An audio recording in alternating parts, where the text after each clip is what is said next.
Yo, yo, yo, what's up, everybody? It's your boy Isaac, And this is your boy Bryce. and we are brothers on tennis. And folks, we are now into the second week of grass court tennis. And I'm telling you, Bryce, I love seeing those green lawns. I really do. How about you, man? It just makes me feel good. And the sound is just different. You know, Right.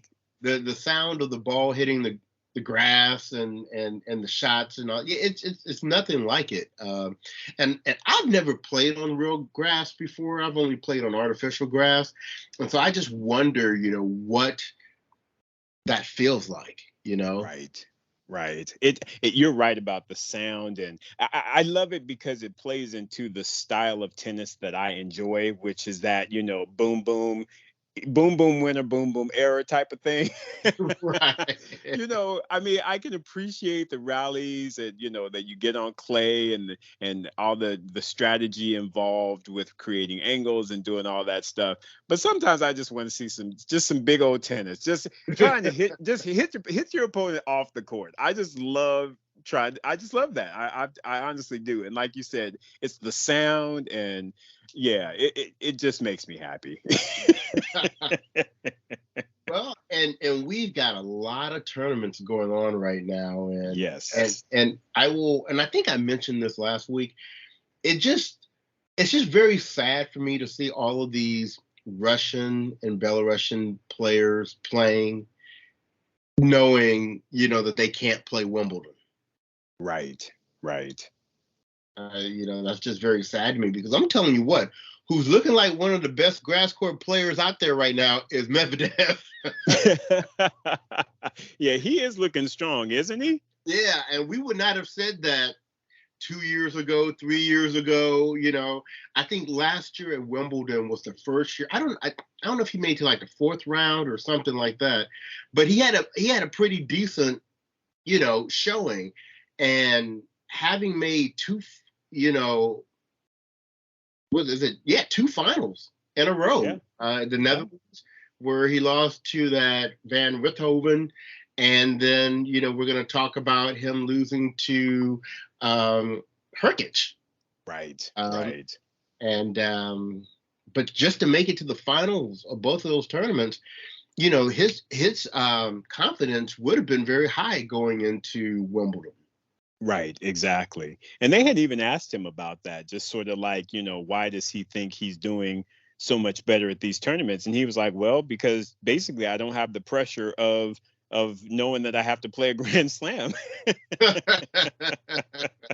He's like, so I can leave it all out there. And I Yeah. think that that's what we're seeing, but you can definitely tell that he has improved his grass court game tremendously. Yeah. So shout out to him. Yes.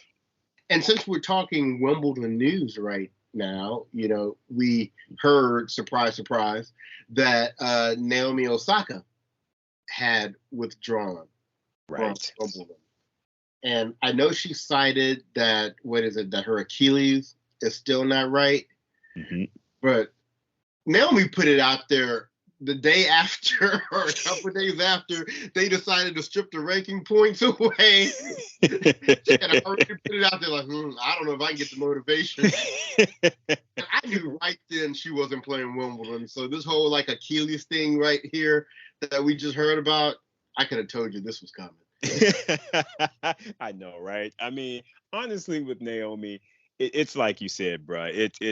This is not her time of year. She doesn't really like the clay. She doesn't really like the grass. So I just think it's smart of her to just take the time, get your body right, get everything right as we get into the U.S. hard court season, and yeah, and then let's try and make a run at what is pretty much one of your two favorite Grand Slams, which is the U.S. Open. So it just makes sense, but.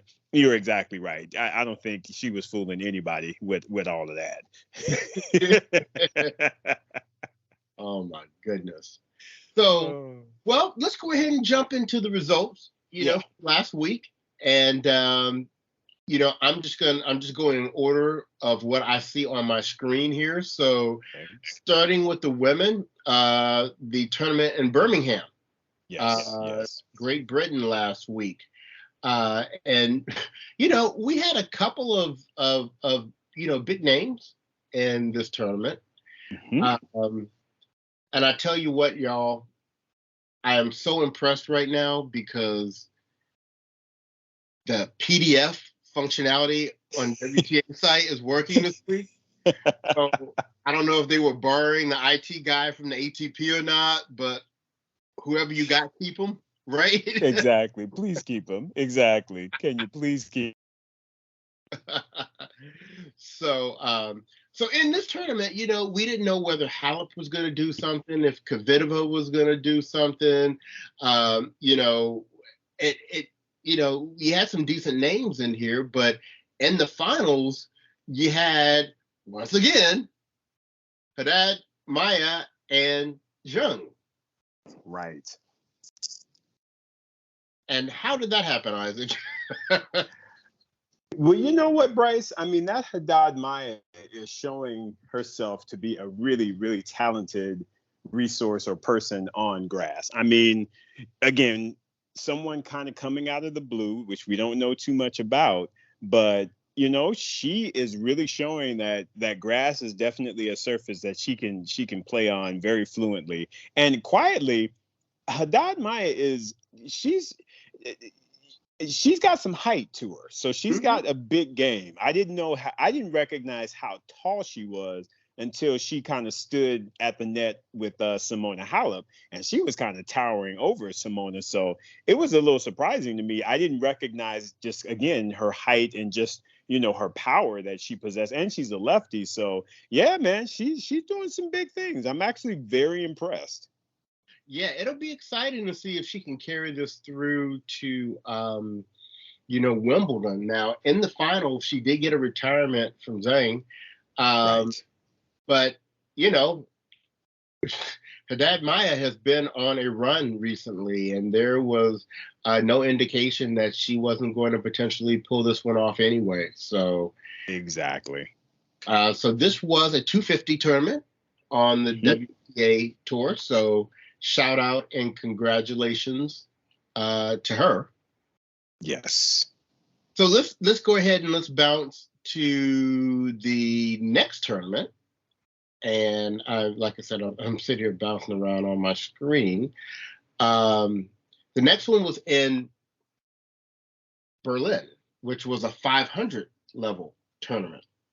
Yes. And this is the one where we actually did get the top seed to the finals. We had a finals of Jabeur and Bencic. But before we even get to them, can we talk about, Coco Gauff having another strong week? Absolutely. We always are on the lookout for Coco, and she again played a really, really good tournament to be able to switch it up and and get these good results on grass. Hey, and no shame losing against Jabeur. No shame whatsoever. No, Because we've recognized that Jabeur is one of the hot girls right now. right. You don't see Swiatek, but yeah, Jabeur is definitely the next in line. And so to lose to her is definitely that's not a bad thing. So Coco should be feeling really, really good about her game and where she's sitting. And I'm hoping this translates into her getting a good spot in the draw where she can really, make some things happen because, she had a really good win this week over Pliskova, who Pliskova is a Wimbledon finalist, right? That yes, she is absolutely lost So to Barty yeah, last year. yeah. So I mean, so she got a straight set win on her before she went out to Jabeur. So that was a really good win. And shout out to Alicia Parks for Yes. qualifying, winning her first round, and like you just said, no shame in going out to Jabeur. Exactly. I mean, just she was in there playing some really good tennis. I saw parts of that match, and yeah, she represented herself extremely well. So good for Alicia Park. Hopefully we're going to continue to see some bright things from her. Right. I agree with you. But to that final of Jabeur and Bencic, and we know what a good grass court player that Belinda is. Once again, we had another retirement. Right, right. Yeah, I don't know what's going on with our ladies, but yeah, she ended up taking a little bit of a fall and kind of hurt the ankle. And based on that, she tried to play on it a little bit and just kind of came to the conclusion that, she wasn't able to do it. So she went ahead and retired. And, sometimes that's just the right thing to do. When you do injure yourself, you want to make sure you don't really take yourself out. And mind you, I know there's no points at Wimbledon, but still she wants to be able to be some type or have some form of impact there. So I think better to be cautious. Absolutely. And speaking of the injuries on the grass, I know that they made an announcement at Wimbledon that this year they are going to allow some practicing on center court and court number one. Because remember, they talked before about since those courts, no one ever practiced on them, they tended to be slicker and not, Right. as worn down. So they did make that adjustment, for this year. So hopefully that'll make a difference in terms of the number of injuries that Right. this year. Let's hope so, because yeah, you never want to see anybody get injured, and it's so easy to do so on grass because the minute it gets any level of moisture, it becomes very, very slick, very slippery. Exactly. Um, so that's a good move there. Now the third tournament was a 125, so we don't have space on this show to talk about that. But we are going to go ahead and jump over to the men. Yes. And wow, when I tell you that, okay, so when did Berrettini all of a sudden become like the grass court guy? You know what I'm saying? I mean, when did that happen? I mean, granted, I knew he made it to the finals of Wimbledon, but I think I even heard, and I could be wrong in this, but did they say like out of his 7 titles, he's won 4 of them on grass? Yeah, that's correct. That is correct. Which I was like, wow, that's pretty impressive. So yeah, Berrettini is a beast on grass. He is not the one to be played with. Apparently, apparently. And he beasted out. I mean, I know he had a tough one against Dennis Kutla, but he beasted out against Daniel Evans, against Tommy Paul, again Van de Zandschulp. And quite honestly, although the score in the finals against Krajinovic was 7-5, 6-4, I never just felt like that match was ever in any doubt from I, Berrettini. I so agree with you there. Because Krajinovic is, to me, he plays good tennis and he's a good striker on for all shots. But there's nothing about his game that I can see that's really like, whoa, that's something you have to watch out for. And so to me, it's like if Berrettini has his serve and his forehand going, I do not see this being at all a contest. And honestly it was good. Like you said, the scoreline reflects that it was a good match, Right. but like you said, going into that final, I was like, I would be in absolute shock if Berrettini did not win this and win it in straight sets, which is what he did. Exactly. Now, Isaac, shout out to our veterans still. What, who got into Chilic's Kool-Aid? That's what I'm trying to figure out, man. He done showed out at the French, and now he's coming into his grass court season, feeling very confident, and he's putting some things on some folks, and it's good on him. He made it to the semis, and that's a great result. I honestly expected him to take out Krajinovic, so in that I was a little bit like, what happened there? But I just think Krajinovic was on one in that particular match, and he just got past him. But yeah, kudos to Cilic, man. He's showing some real nice form right now. Yes, he is, and that'll be someone. Once again, that's going to be someone that folks are checking for in the draw. Because Yes. I don't know how high he's going to be seated or not, but I know nobody really is going to want to see him in the draw. Exactly. So keeping it moving to the 500 level tournament in Halle, Germany, which at some point will be renamed the Roger Federer Open. Yes. We had one of those examples we were talking about earlier with Medvedev. I mean, as the top seed, came through and just kind of basically rolled to the finals. Right? I mean, my goodness.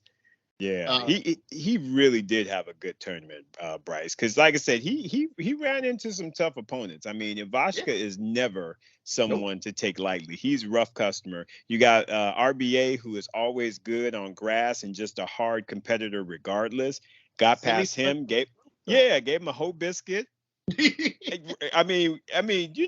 pretty impressive. And then he got Ate, who was the local favorite uh, and and spanked him up and sent him on. So I mean, really, really good results by Medvedev.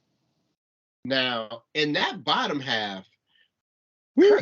when you look at a tournament and you say somebody really deserved to win based upon like, Boy, yes. I mean, for him to have to go through Cressy on grass, Yep. Cressy, Yep. Humbert, FAA, and Nick Kyrgios. And didn't Humbert win the tournament last year? Oh, he might Or have. maybe not. Maybe I'm thinking of a different tournament. But yeah, Humbert is not an easy customer to deal with. But like you Oh. said, whew, crazy. And then that match against Kyrgios. Whew. Bro, that was a match. That was awesome. Yes, yes. I am gaining more and more respect. And mind you, Hubie's always been on my squad. Right. Call it what you will. I like Hubie Hurkacz. And he to me is showing a very, very heightened level of tennis right now because quietly, like I said, he played a hell of a match against Felix. And then to get up with Nick, and Nick ain't scared of nobody, especially on grass. Right. That was an outstanding match. And I think typically most people kind of crack when they're dealing with the full force of Nick Kyrgios.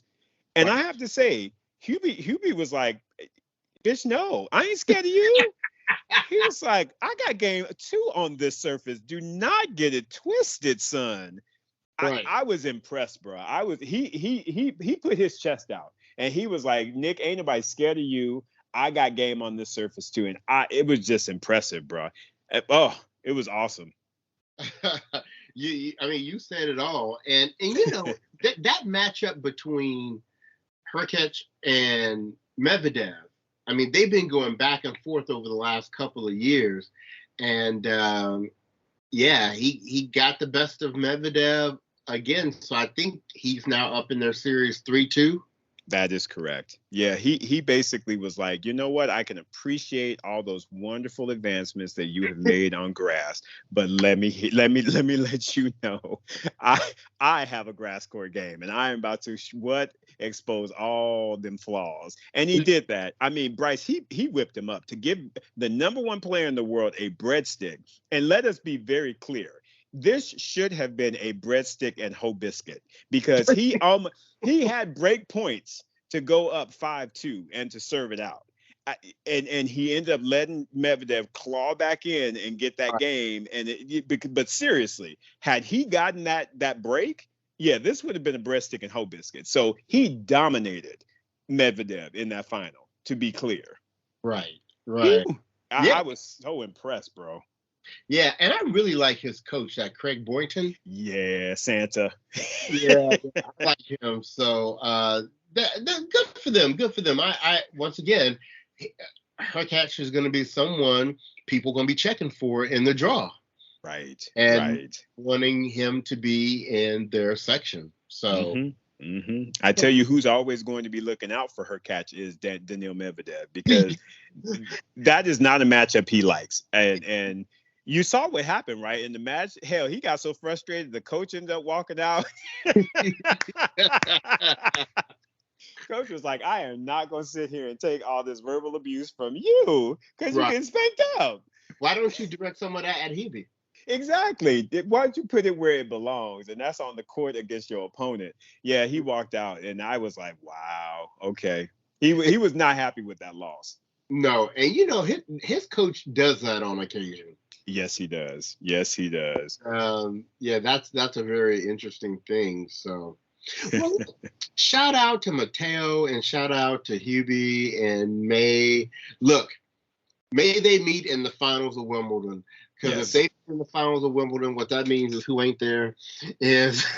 It's Djokovic. Although I would hope that Nadal would have a chance. Hopefully. That's true. That's true. I take that back. Hopefully both of them are on the same side as Djokovic. Nadal's on the other side, and we can get Nadal in there to try to keep this train for a Grand Slam going. There you go. I'm loving that, brother. Yes, yes. So, all right. So let's move into the tournaments for this week, All and right. and going back to the women, Mm-hmm. we have a 250 in Germany, and Okay. in this tournament, um, for seed, she had Kasakina was the top seed. Bencic was actually the second seed, but due to her injury in the finals last week, she withdrew. You have Right. Angelique Kerber, Simona Halep, Kudermetova withdrew with a low back injury. Anna Samova, which I'm going to come back to that in just a minute, and Samsonova. So, okay. So let me just real quickly, Isaac, go to the Anna Samova thing. Yes. So we got great news that Darren Cahill is back on tour. He had abruptly left Anna Samova and said, he needed a break and he had to get away. And this was just right after the whole Tomljanovic Berrettini thing happened, and people were speculating, and him being Cahill being Australian and Tomljanovic being Australian, and the rumors of Anna Samova and Berrettini, and did all of this tie together in one big mess. Mm-hmm. So when Cahill came back, what I found to be very interesting is he has come back. He is not returning as Anna Samova's coach. No. He is returning to coach Jannik Sinner. Isn't that interesting? Mm-hmm. Number one, Isaac, I think this is a huge upgrade for Sinner. Oh, for sure. Absolutely. And the right kind of coach he needs for where he's at in his game and in the rankings. And it doesn't really help a lot of the rumors about why Cahill left Anna Samova. It really doesn't. I mean, honestly, it feels like it kind of solidifies it, if we're being honest with you. So, there was, of course, the speculation that there was a little, little sneaking, and and Darren ain't about that. Darren's like, you know what? I'm all about tennis. I'm about, business. I don't want any of this foolishness around me. And I just think that as a result of that, he, without it being stated or said, was like, I am going to, bow out of this situation so as not to be associated with any of the mess. And I think it was the right thing to do, very much so. Right. And he's come back with a dynamic player. Yeah, I may start liking Sinner again based on Darren coaching him now. But I think that is a great pickup on Jannik Sinner's part, because I think Darren will begin to diversify his game, which is what's needed. I think Jannik is a incredible ball striker, but there needs to be, if you're going to really, really be challenging for Grand Slams, you've got to be able to have some level of variety and a plan B, plan C, plan D. And I just don't know that I see that in his game right now. I just think it's power on top of power on top of power. And when people can deal with that, he struggles, and he doesn't really have a different plan to go to. So I think Darren will help him in that regard, and I think he'll be a better player because of it. I agree with everything you just said. Now, the other thing I want to talk about is, I should probably let you talk about it. Okay, so I'm just minding my business. I'm in my house, just trying to watch a little tennis. Right. And so I'm watching Sloane Stephens against Katie Swan. Yeah. So I'm watching, and I see that that Sloane gives her a whole biscuit, and I'm like, okay, she's running through her. Let me go run some errands. Right. And so while I'm out on my errands, I get this text message from our good friend Linnell, who is like, "Can you believe Sloane lost that match?" I thought she was talking about a match like last week, or she couldn't be talking about the match that I had just been watching. And Isaac. So clearly I didn't see the second two sets. Yeah. But what happened?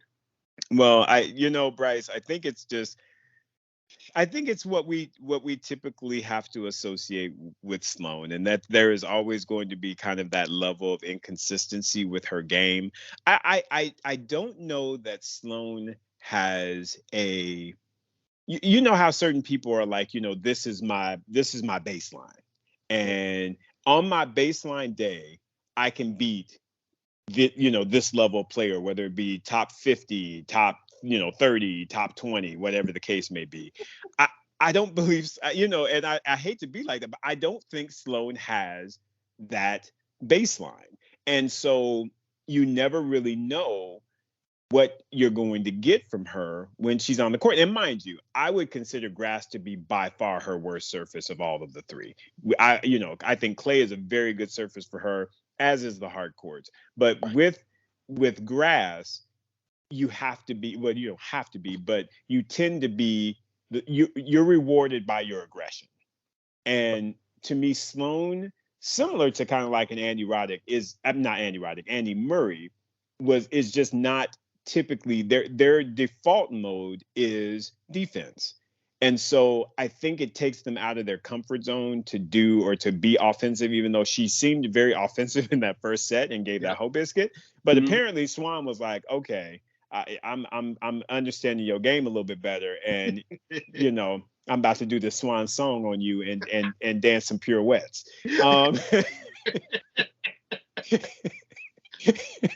And unfortunately, that's what she did, because I was just sitting there like, Sloane, please don't tell me you're about to lose to somebody I ain't heard about again. And sure enough, didn't she rank like 205? Well, she was ranked 205. She can be higher. But exactly. But that goes back to your point about either Sloane's baseline is below 205, or right. It's non-existent. I think it's non-existent, bro. I don't know. You just never know exactly which Sloane you're gonna get when she jumps on the court. Now, mind you, what I will say and what we need to highlight our sister on is Sloane was at the White House last week doing an anti-bullying session. She took photos and everything with Kamala Harris, our vice president, and she was the speaker, and so to be at the White House, and she was dressed to the nines. She had on this pink outfit that I was like, all right, Sloane, you trying to bring it. Right. And so I would say that, and then just coming off of that, flying in and then start playing a tournament, maybe she just wasn't right. And so, but again, she did win that first set 6-2. But it could be the fact that, hey, maybe she just didn't, the wind kind of left her, or I can't really even fully comment. But it was disappointing to see that she allowed someone ranked in the 200s to come back and snatch that match from her. That's not a good look. Right, exactly. I agree. So when you look at the draw, do any names jump out at you in terms of potential winners of this event? Honestly, no. I mean, I'm not really. Yeah, I can't really call it. I mean, who are you liking in this whole thing? Well, I just don't know if this is an opportunity for Halep to step forward and to really, put herself out there with Patrick behind her.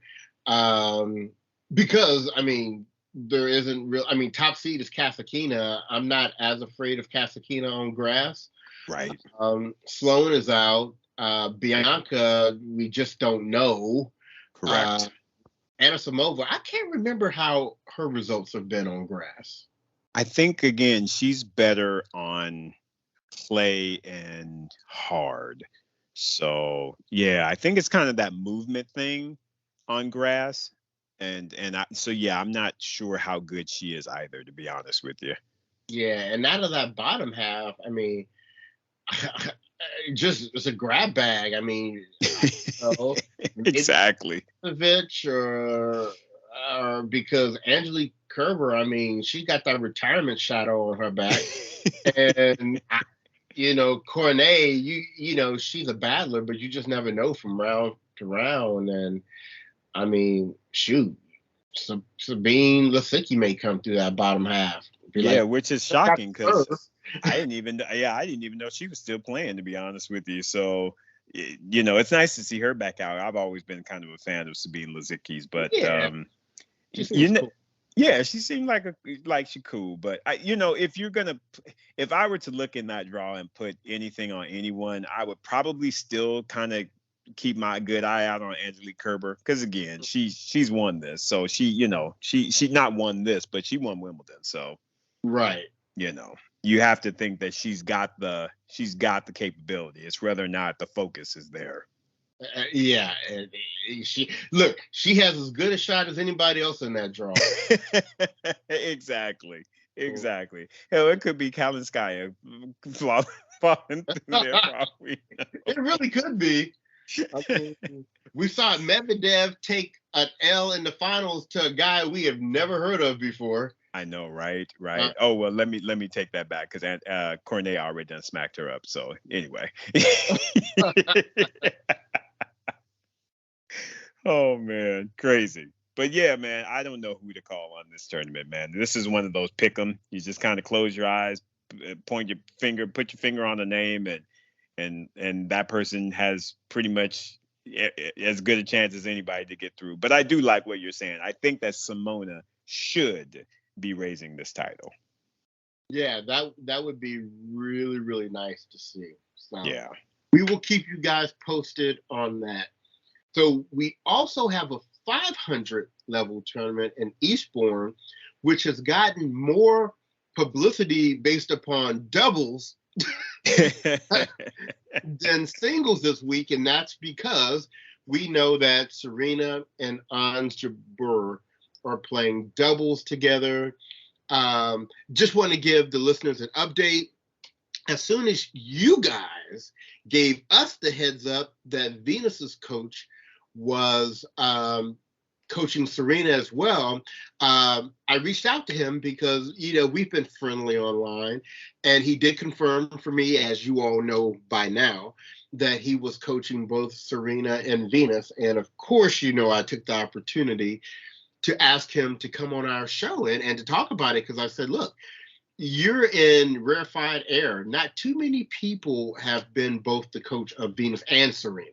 Right. So I was trying to catch him before they headed across the pond. I didn't get him then, but he did say he was going to come on the show. So we're going to try to get him on here for you all at some time after Wimbledon. But Isaac, I think they have a very winnable first round against Bushkova and Saritas Tormo. Yeah, yeah, I absolutely think the same thing. I think that it's a good opening match. It allows our queen Serena to hopefully find some level of rhythm and be able to kind of feel her way back into this game. So I agree with you. I think it's a good first rounder for sure. Yeah, and then if we can get out of the first round, we'll just take it round by round after that. Exactly.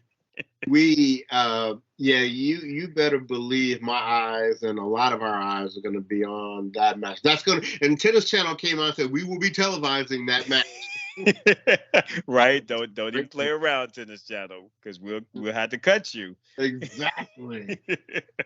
But anyway, we'll get to the business end of these draws, which is the singles end, and this was a very good draw. Yes. We have top seed Badosa, then Jabeur, then Sakari, then Pliskova, then Muguruza. Coco Golf withdrew, citing a change of schedule. So there you go. There we go. Krejcikova is back. Yes. And Ostapenko. That's a good draw, man. It's Really a good draw. it's a very good draw, and even people that are seated lower who are of interest is you still have Rabakina in this draw. You have Joe Teichman, who's always coming to fight. Uh, Yes. Madison Keys, for those of y'all keeping track. Oh, Camilla Georgie, who has been playing well as of late. yep. Kvitova, 2 Wimbledon titles. Haddad Maya, There you go. you don't want to see her in your section of the draw. So um, let's go ahead and take a look. So by the way that the draw is, Isaac, who do you see kind of coming through? Let's jump into like the semifinals. Sure. So on the top here, let me make sure that I'm seeing the entire draw. Yeah, at the top, you know, I tell you what, Haddad Maya may have a interesting matchup against Kanepi, Yeah. but I tell you what, in the form that she's been showing, Mm-hmm. I would not be surprised if she made the semifinals, because at this point, I don't know what Badosa's bringing to the court because we ain't seen much from her. Right. In the other half, we've got potentially Rabakina or Ali Risk, and we know Ali can play very well on grass. This is her favorite surface. But even seeing Ali's game versus what I've seen from Haddad Maya, if they were to meet up, I would still give the edge to Haddad Maya. Right. So I think I would call her for that particular semi. And as far as oh man, so because you got Pliskova, you got Kvitova, you got Krejcikova, and it's like we don't know what we're gonna get from any of them. And so that's where that one's kind of tough to call someone, because quietly, who knows? It could be your Strimska or Donovekic. I mean, Right. If I had to pick somebody just based on just my instinct, I would probably say Pliskova. Okay. Yeah, because I think she played pretty well this past week, and even though Coco got her, I think she actually did play a good match. And if I'm looking at the other ladies in that particular area, if she has to battle Teichman, that could be interesting. But yeah, I'm gonna call Pliskova, so I'm gonna call that as being that semi. What about you? I'm gonna pass it to you, and then I'll do the bottom one. I agree with you with the Haddad Maya. Stick with the hot hand. You're right. Until she shows she can't do it anymore, I'll roll with her. And I'm gonna go with the one person you didn't name that I think she'll meet. I'm going with Teichman. Oh, okay. Yeah. Okay. Okay. I like the way that she battles, and all the people, let me just say, all the quote unquote names she has in her section have been fragile as of recent. Right. And so Pliskova is probably the biggest threat. So that could very well be the quarterfinal. I think Teichman and Pliskova, and then the winner of that meeting Haddad and Maya in the semis. Gotcha. Well, keep on going. Who do you have on that bottom? Well, on the bottom half, I'm once again sticking with the hot hand, Jabeur. I'm going to roll with her going to the semis, and especially if she and Serena play well, that's just going to hype her up even more. Right. And then I think she'll meet Sakkari probably. Yeah. That's who I'm predicting as well, is that Sakkari Jabeur. And like I said, Jabeur, Sakkari will unfortunately crack, and Jabeur will do what she does, and she'll make it to the final. And yeah, I kind of see a Jabeur Haddad Maya final. And for me, I would pick a Jabeur in that particular case. Who do you think? Yeah, I agree with you. Yeah, because she's, like I said, she just got that craftiness. And I don't think, and like I said, Haddad Maya can hit the ball real well, but I just think that Jabeur on grass, yeah, those spins and things that she uses and the drop shots, they really, in my opinion, play dividends on the grass. Oh, they completely do. Yeah. So, well, okay, let's go ahead and bounce it over to the men for this week. And we have, let's see, how many do we have this week? So we have 3 going on. Are there 3? Oh, my goodness. No, I'm sorry, there's 2. Okay. There's 2 250s, And we're going to start with the one that's in Raphael's backyard in Mallorca. We have the Mallorca Championships, and in this tournament, we have some really good names. You got Medvedev again as the top seed. Mm-hmm. You have Tsitsipas, Shapovalov, Karina Busta, RBA, Van der Zandschulp, Kecmanovic, and Baez. So, thoughts? Yeah. It's a good draw, and I love the fact that Karatsev won today, which sets up a battle between he and Medvedev in the second round. Medvedev, Yeah, I feel like he is going to be like, okay, you know what? Good for you for making it out that first round, because quietly it looked like he was having some struggles. But I'm gonna have to really put them things on you, especially based on recent form. Because like I said, Medvedev has been looking really, really good on the grass. So, but I tell you what I'm looking forward to seeing there, and I hope I do get to see it. I need to see Medvedev versus Kyrgios. I need to see that match. I do. That's where you were going. Man, come on now. I need to see that matchup, because I'll tell you what, Bryce, Nick is playing some good tennis right now, some real good tennis right now. The tennis that you would hope that he would play when when he's serious. Be serious about the game. This is the type of tennis you want to see from him. And now, mind you, he keep acting up and he does little things here and there. But overall, his game, the game that he brought against Hurkacz, the game that he brought again last week, that's some fire on a grass court. Serious. Yeah, that would be a quarterfinal matchup, and that would be, yes, I want to see that as well. So, who would you see coming through that? Honestly, I honestly think I would see Kyrgios taking out Medvedev. I really do. I just think his ego is such that, because again, Hurkacz is a different beast, because Hurkacz has a solid grass court game. I think Medvedev is still trying to build his grass court game, and Nick has his solid. Nick's is solid. And I just don't think that Medvedev is going to be able to deal with all that Nick is bringing to the court. What are your thoughts? Yeah, I mean, that makes sense to me. So I could see that. Just Nick is just such a wild card. Right. You hope he continues to bring, that level. And I think it's a no-brainer whoever wins that match, who they meet in the semis. I think it's PCB all day long. All day long. Yeah, I don't. Those other three names, it's like, huh? It's the junior tour. Or? I know where y'all come from. So yeah, I personally see Nick making it to the finals on the top half. Okay, all right. I can get that. Yeah. And now at the bottom. It's kind of interesting, because you of course always wonder where Shapo's head is. Right. Because you would think that he would have a great game on grass, because he's got all that power and all, just you would think so. But you always think something about Shapo, and then it doesn't come to fruition. So for me specifically, and I'm gonna tell you what, we have not seen much out of Tsitsipas at this point in time. Right. But we did see Van de Zandschulp playing some tournaments.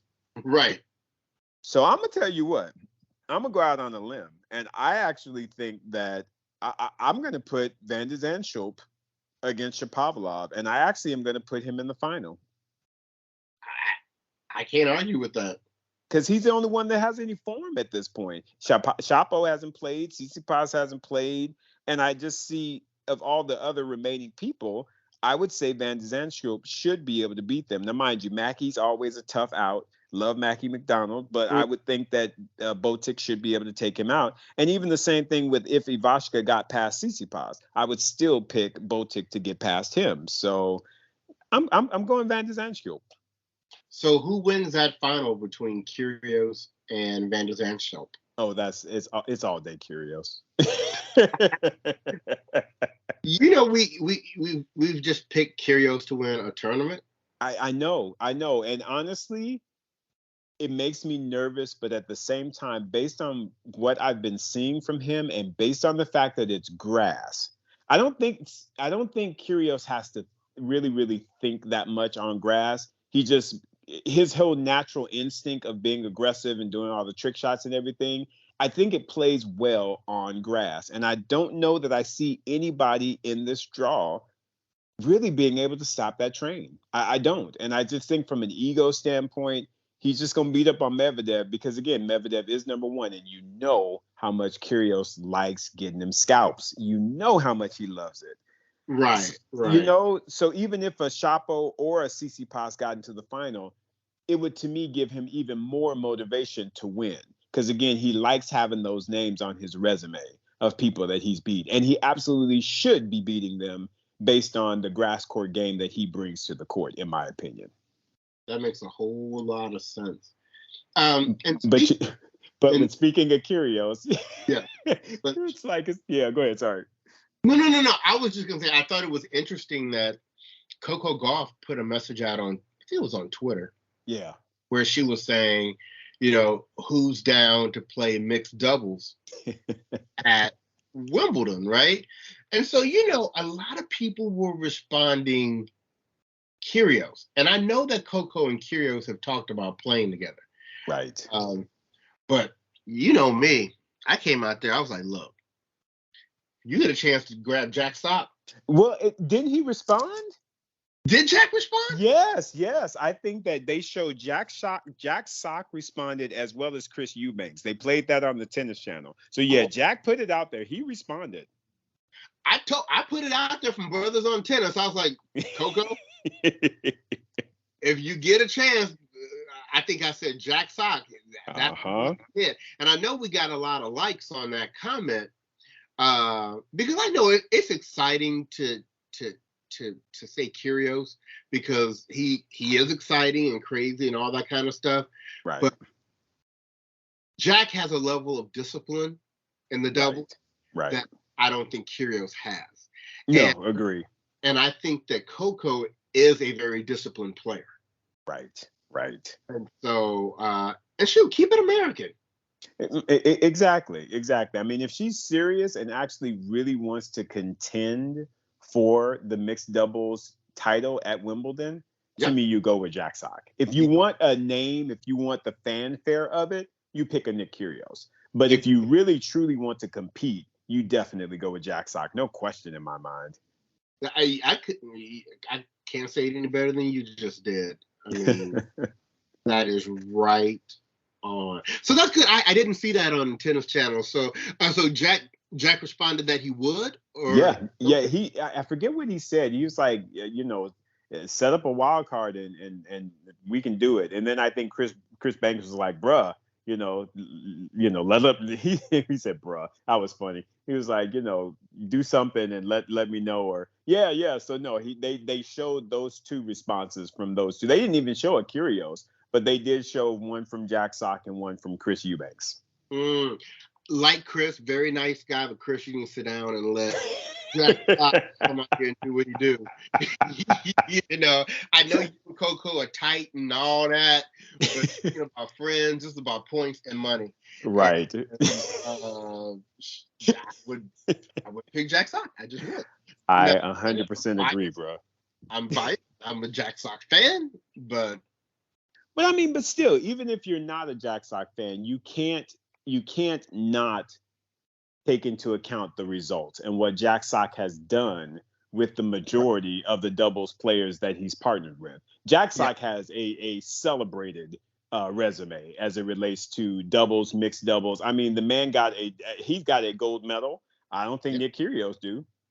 Oh, okay. I mean, like I said, to me, it's all about your intent. It's like, Coco, if your intent is to win the mixed doubles championship at Wimbledon, to me, you most definitely go with a Jack Sock. But again, if it's all about media and fanfare and, I just want to get more, you know, Twitter fans or whatever the case may be, then you absolutely go with the Nick Kyrgios because he by far is the most polarizing of any player, pretty much. And if you're just trying to keep the whole Muratoglu family together, then that's when you go with Chris Eubanks. That's exactly. That's when you go with Chris because he a part of that family. So Yeah. it's So all in the intent. exactly.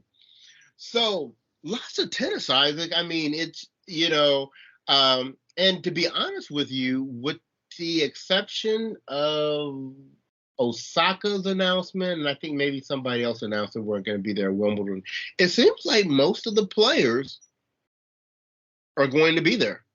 Right.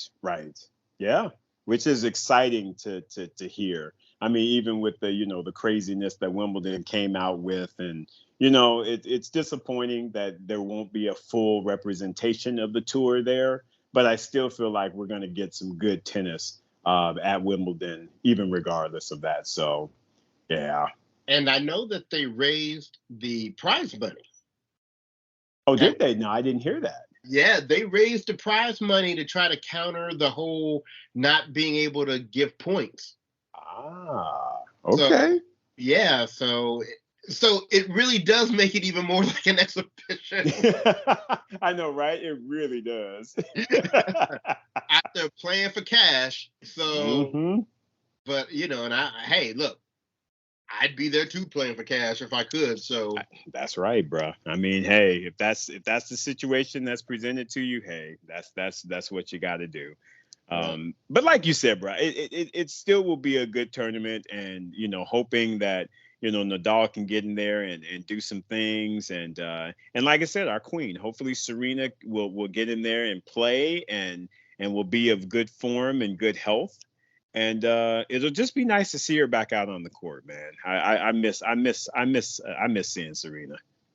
I cannot wait to see her. I've seen some footage of her practicing. So, I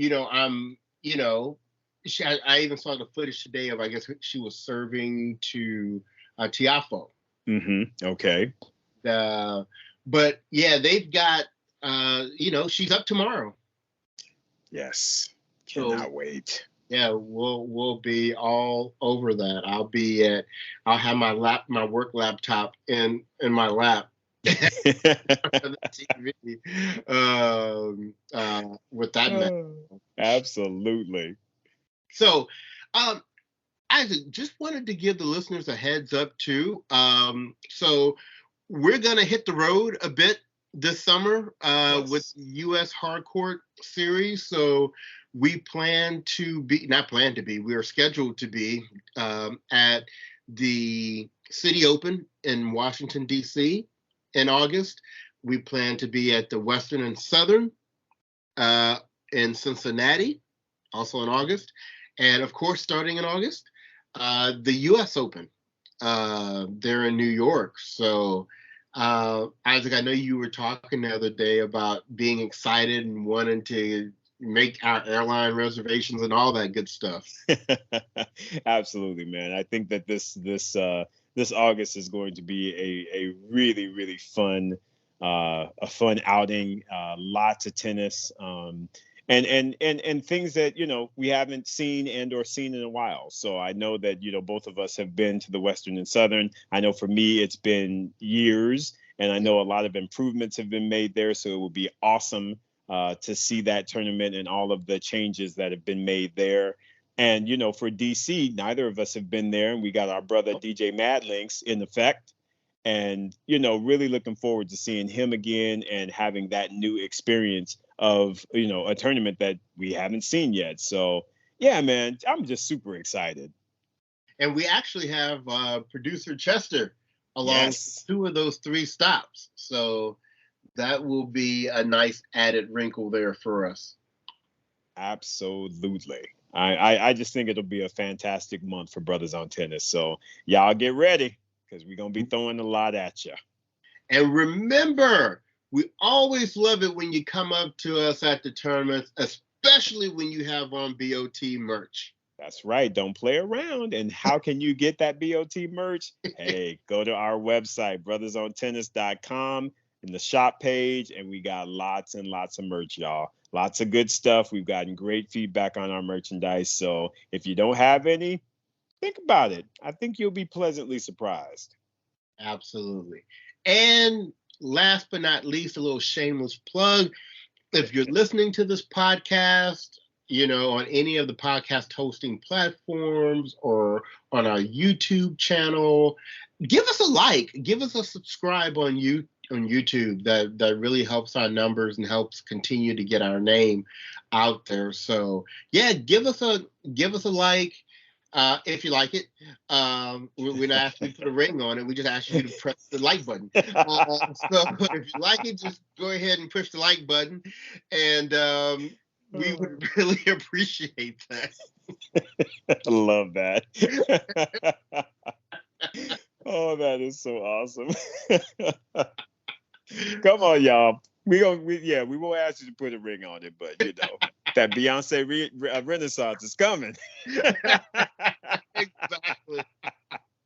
That's crazy. Well, look, Isaac, we've got to get out of here because we want to jump on IG for a short period of time tonight. But we will actually be back maybe at the end of this week recording our Wimbledon preview show, correct? That's right. That is correct. Yeah, we've got another Grand Slam coming, man. It's hard to believe that it's already upon us. So yeah, we'll get that recorded and likely we'll have that out to you this weekend. So be ready, folks. Right, because I'm telling you what, when that draw comes out, the first place I'm going is full scan for Williams. And because I have got to see where she lands and who's in her path. So I'm going to be with like bells on waiting for that draw to come out. Absolutely, brother. You and me both, for sure. All right. So, well, anyway, listeners, thank you for listening once again. We always appreciate your support. And we're going to go ahead and move on over to IG Live. So, on behalf of the podcast, this has been your boy Bryce. And this is your boy Isaac. And we are Brothers on Tennis. Everyone, stay good out there.